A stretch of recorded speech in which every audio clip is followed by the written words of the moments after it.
Hi friends, welcome to 5 Minutes Tech YouTube channel. Here is Oppo Reno 11 Pro 5G smartphone.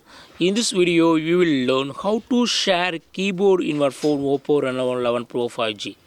Suppose if you would like to share keyboard and suggest others how to others to use particular keyboard.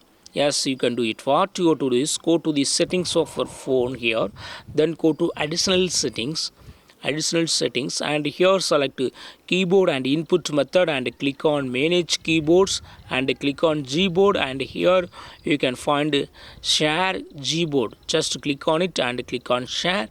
You can share it through any other way, okay, that is Gmail or Bluetooth or through WhatsApp or whatever may be. Okay, so here I am selecting Gmail and I am just sharing it with my friend, and yes, it has been shared.